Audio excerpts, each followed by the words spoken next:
नमस्कार, मेरे YouTube channel core ज्ञान में आपका स्वागत है। आज हम बात करेंगे जो प्रपत्र 2 जो बिहार में जो ज़मीन का है वो सर्वे होने जा रहा है। उसके लिए मेरे प्रीवियस वीडियो में आपने देखा होगा कि वो वीडियो में मैंने बताया था कि कैसे आप अप्लाई कर सकते हैं, ऑनलाइन कैसे अप्लाई कर सकते हैं। ऐसे तो आप ऑनलाइन या ऑफलाइन दोनों अप्लाई करने का ऑप्शन है। लेकिन यदि आप इस वीडियो के माध्यम से जो मैंने लास्ट वीडियो बनाया था कि कैसे आप ऑनलाइन अपडेट कर सकते हैं, सारी डिटेल सबमिट कैसे कर सकते हैं, उसमें ये बताया गया था कि आपको प्रपत्र 2 और प्रपत्र 3 दोनों सबमिट करना होगा। सबमिट करने के लिए आपको डॉक्यूमेंट डाउनलोड करना होगा। तो उसी पे ये वीडियो है कि प्रपत्र 2 कैसे डाउनलोड करेंगे। इसके बाद हम वीडियो बनाएंगे जो प्रपत्र 3 को डाउनलोड करने के लिए। अब मैं आपको बता दूं कि प्रपत्र 2 डाउनलोड करने के लिए आपको गूगल में सर्च करना होगा DLRS बिहार गवर्नमेंट।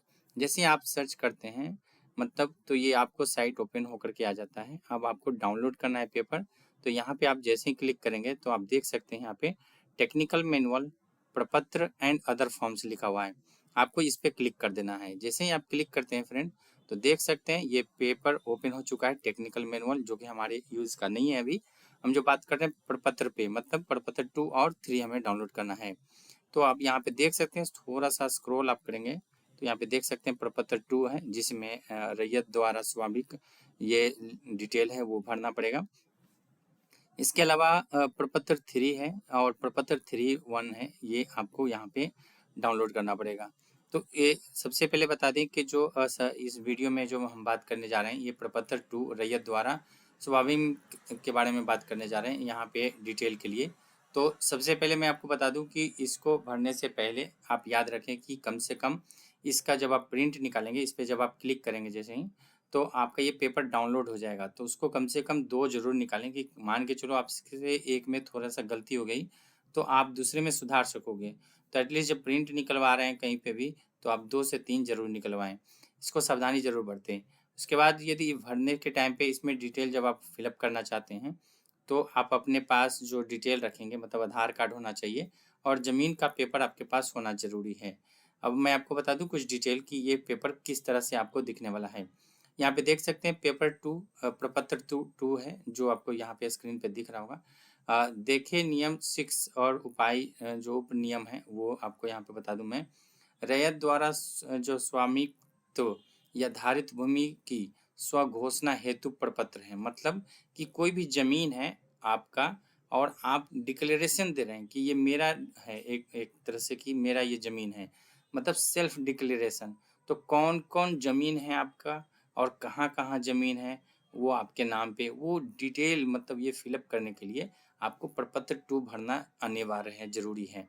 मतलब आपको मैं फिर से बता दूं कि प्रपत्र 2 इसीलिए ज़रूरी होता है कि आपका जो डिटेल है यहाँ पे आपके नाम पे ज़मीन है या आपको ज़मीन मिला है, तो आपको वो फिलअप करना ज़रूरी है इसमें। अब हम बात करते हैं कि जो डिटेल वो फिलअप कैसे करेंगे, क्या आपको यहाँ पे डिटेल पड़ेंगी, ज़रूरी पड़ेंगी। तो सबसे पहले मैं आपको बता दूं कि जो यहाँ पे राजस्व ग्राम है, मतलब आपको राजस्व ग्राम मतलब गांव का नाम, आपको ये गांव का नाम यहाँ पे लिखना होगा। जैसे कि गांव का नाम आप लिखेंगे इसमें। इसके अलावा जैसे ही गांव का नाम आप लिखते हैं, जैसे अपना जहाँ पे ज़मीन है उसका डिटेल आपको यहाँ पे फिलअप करना याद रहे। मान के चलो आप कोई प्लेस आपका परमानेंट एड्रेस ए है और ज़मीन आपका बी प्लेस पे है, मतलब मान के चलो ये पटना में आप रहते हैं और कहीं छपरा या आरा डिस्ट्रिक्ट है, वहाँ पे आपकी ज़मीन है। तो आपको क्या डिटेल फिलअप करना है, जहाँ का आप रहें, मतलब आप जहाँ का ज़मीन है आपका ये, ठीक है। इसमें जहाँ पे ज़मीन है आपकी, तो गांव का नाम आपको यहाँ पे फिलअप करना होगा। उसके बाद थाना नंबर जो होता है, जो ज़मीन का पेपर में होता है, आपको पेपर में देखेंगे कि ज़मीन के पेपर में ही ये नाम होता है, तो आपको वहाँ पे वो डिटेल फिलअप करना है। मतलब ज़मीन के पेपर पे आप देखेंगे कि थाना नंबर होता है, मतलब ये नहीं कि पुलिस स्टेशन के लिए ये दिया हुआ है थाना, थाना का नाम लिखना पड़ेगा कि वो थाना कहाँ पे है। लेकिन थाना नंबर जो होता है, जैसे कि मान के चलो आरा में या छपरा में डिस्ट्रिक्ट में कोई एक नाम से 2 गाँव हैं, तो वो कैसे मान्य होता है? तो वो गाँव को इनिशिएट मतलब सेपरेट करने के लिए थाना नंबर दिया जाता है, ताकि एक नाम से यदि 2-4 गाँव हो तो उससे कोई मतलब नहीं है, वो थाना नंबर से मेंशन होता है। हल्का नंबर मतलब ज़मीन के पेपर पे आप उसको हल्का नंबर भी वहाँ पे देख सकते हैं। इसके अलावा अंचल आप वहाँ से पेपर पे या आप अपने जो ग्राम हैं उनसे पता कर सकते हैं। जिला तो आपको मालूम ही होगा कि कौन से जिला में आप रहते हैं, अंचल में भी। अब हम सबसे इम्पोर्टेंट जो बात करने जा रहे हैं वो है रैयत पे। रैयत मतलब कि यहाँ पे देख सकते हैं, मैं अभी ओपन करके सबसे बढ़िया से तरीके से दिखाता हूँ। रैयत का नाम आपको लिखना है। रैयत का नाम मतलब आपका नाम, जो जिनका नाम जो देख-रेख कर रहे हैं उनका नाम होना चाहिए। तो जो भूमि का मालिक है और औसन का नाम मतलब जो भूमि जिनके नाम पे है वो उनका नाम होना चाहिए और जो देखभाल कर रहे हैं उनका होना चाहिए। ज़मीन का जो जैसे कि बे यदि इसमें आपको मान के चलो एक आदमी के 2 पुत्र हैं, तो दोनों का नाम यहाँ पे लिखना होना चाहिए। मतलब देख-रेख कौन कर रहे हैं, उनके बाद हिस्सेदार कौन हैं। तो यहाँ पे आप देख सकते हैं रैयत का नाम, पहले आपको अपना नाम लिखना होगा, सह-हिस्सेदारों का नाम एवं अंश अगर कोई हो सहित। तो मतलब आपको यहाँ पे लिख सकते हैं कि जैसे कि आप अपना नाम लिख सकते हैं, जैसे कि मान के चलो अभी कोई ए नाम का है कोई, तो एक एग्जांपल मैं दे दूँ यहाँ पे। ए नाम का आदमी है और इनके 2 पुत्र हैं, मतलब बी और सी। बी और सी है। तो यहाँ पे क्या होगा कि रैयत का नाम लिखा जाएगा जिनके नाम से ज़मीन है। ए के नाम से ज़मीन, तो वो ए लिखा जाएगा इसमें। और जब ए लिखा जाएगा, सॉरी इसमें नहीं, ये नहीं, जिन जो देख रेख कर रहे हैं, तो यहाँ पे बी लिखा जाएगा पहले तो। बी के नाम से ये ज़मीन है जिनको। इसके बाद इनका हिस्सा कितना है वो लिखना पड़ेगा, हिस्सा। तो यदि मान के चलो एक ज़मीन है तो उसके 2 हिस्से हुए, तो 1/2 आधा-आधा हो सकता है इसमें, 1/2। उसके बाद आपको लिखना है पिता का नाम, मतलब ए, यहाँ पे ए लिखना है आपको। तो ए लिख दिया हमने इसमें। तो ये हुआ। फिर उसके बाद आपको यहाँ पे सी लिख सकते हैं, सी। फिर उसके बाद 1/2 हिस्सा जो है वो लिखना है और उसके बाद आपको ए लिखना है। तो ये यहाँ पे ए लिख दिया है। उसके बाद मैं आपको बता दूं, यहाँ पे डिटेल है अस्थाई पता। अस्थाई मतलब अपना घर का पता देना है, आप कहाँ से बिलोंग करते हैं। मतलब मैं यदि आप एग्जांपल मैंने बताया कि पटना में आपका घर है, आधार कार्ड में सारी डिटेल है, लेकिन आपने ज़मीन लिया था वो आरा या छपरा में, तो मान के चलो अब आपको यहाँ पे पटना का एड्रेस ही देना है। मतलब पटना का आपको एड्रेस यहाँ पे लिखना है, मतलब एक तरह से। तो ये पटना का एड्रेस आपको यहाँ पे लिखना है। खाता का अकाउंट होता है, जैसे कि आपको बैंक अकाउंट होता है, अकाउंट नंबर होता है, उसी तरह से खाता का अकाउंट नंबर होता है, खाता नंबर होता है, वो आपको यहाँ पे मेंशन करना पड़ेगा। यहाँ पे देख सकते हैं खेसरा मतलब प्लॉट नंबर, कि प्लॉट का नंबर आपको यहाँ पे लिखना होगा जो कि आपके ज़मीन के पेपर में होगा। रकबा जो होता है, रकबा या एडी जिसे बोलते हैं, एरिया कवर, मतलब कि कितने एरिया में ये ज़मीन है आपकी, वो पूरा यहाँ पे ब्यौरा देना पड़ेगा, जानकारी देना पड़ेगा। इसके अलावा चौहद्दी है। चौहद्दी मतलब आपके आसपास में, ज़रूरी नहीं कि आज से 20 साल पहले ज़मीन आपने लिया था, आपके आसपास में कौन से थे, हो सकता है चेंजेस हो चुके होंगे कोई। तो आपको आसपास में कौन कौन हैं अभी करेंट में, उनका डिटेल आपको यहाँ पे देना, कि आसपास में कौन अभी करेंट में है उनका डिटेल आपको देना होगा।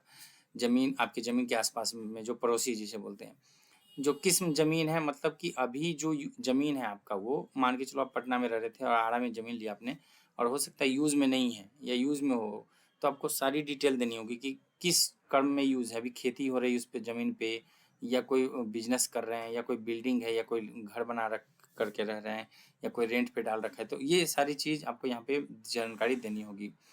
शेष छोड़कर लगान, यदि जैसे कि आप दाखिल करते हैं, दाखिल हो या खारिज हो, तो वो डिटेल आपको यहाँ पे पे करनी है। यदि नहीं है आपका तो यहाँ पे रिक्वायर्ड नहीं है, कंपलसरी नहीं है कि आपको ये फिलअप करना है। जमाबंदी संख्या यदि आपके पास है तो लिख सकते हैं। सबसे इम्पोर्टेंट है जो सबसे 2 वाला है यहाँ पे, जिसकी खतियानी ज़मीन है या केवाला ज़मीन है, वो आपको यहाँ पे डिटेल जो है पूरी फिलअप करनी होगी। खतियानी ज़मीन हो या आपका केवाला ज़मीन जिसे बोलते हैं।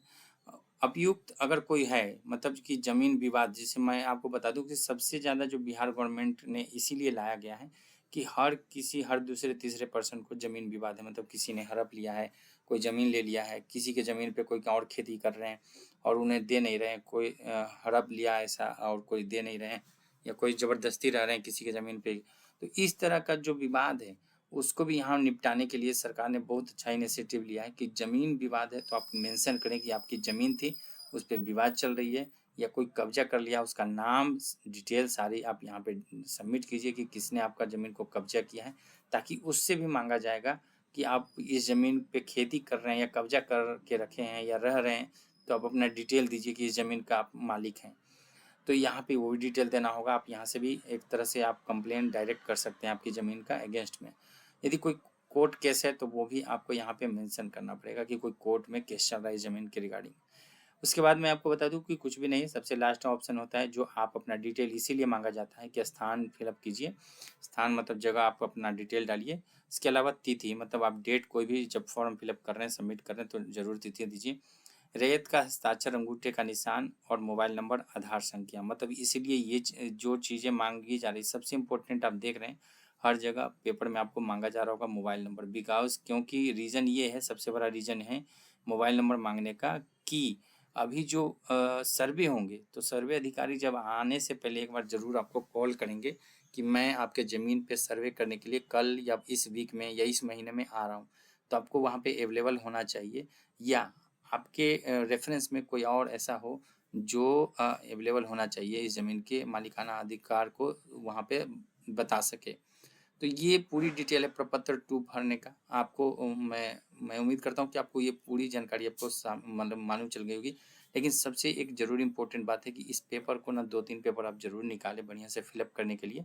और आपके एरिया में हर महीने आपको यहाँ पे अभी ये पूरी कोई लिमिट डेट नहीं है, लेकिन सरकार ने कोई एक निर्धारित डेट फिक्स नहीं किया है कि ये लास्ट डेट कब है। आप जब तक चाहें जब तक फिलअप कर सकते हैं आराम से, कोई हड़बड़ी नहीं है। लेकिन आप जब फिलअप कर रहे हैं तो पूरा अधिकारी में, अंचल में जाकर के एक बार सारी डिटेल को कवर करें। आपके एरिया में, गांव में, लोकेशन में ये पूरी तरह से कैंप लगेंगे। याद रहे सिर्फ ये ग्रामीण के लिए है, ये ना तो नगर पालिका, नगर निकाय के लिए ये नहीं है ये, क्योंकि वहाँ पे अदर अकाउंटेबिलिटी चलती है ज़मीन का। यहाँ पे ग्रामीण के लिए ही रखा गया है। तो ये जो चीज़ है आप देख सकते हैं, इसको पढ़ सकते हैं, समझ सकते हैं। और यदि कोई डाउट है तो आप जो अभी कैंप लगने वाले हैं, हर महीने हर वीक लगेंगी आपके गांव में, घर में, आपके घर के आसपास में लगेंगी। तो वहाँ कैंप से भी जानकारी इकट्ठा कर सकते हैं, क्योंकि वहीं से भी जो जिनको नहीं मालूम है ऑनलाइन, तो उनके लिए कैंप रखा जाएगा कि वो ऑफलाइन ही सबमिट करें। लेकिन मैंने आपको जो बताया है, आपको सिर्फ पेपर निकाल लेना है, फॉर्म फिलअप करने से पहले सिर्फ जानकारी ले लेनी बस। बाकी ऑनलाइन फिलअप करने के लिए, सबमिट करने के लिए मैंने सारी डिटेल अपने प्रीवियस वीडियो में बताया है, आप वहाँ से भी देख सकते हैं। यदि आपको ये वीडियो अच्छा लगा हो तो मेरे वीडियो को ज़रूर लाइक करें, मेरे चैनल को ज़रूर सब्सक्राइब करें। Thank you for watching this video देखने के लिए धन्यवाद।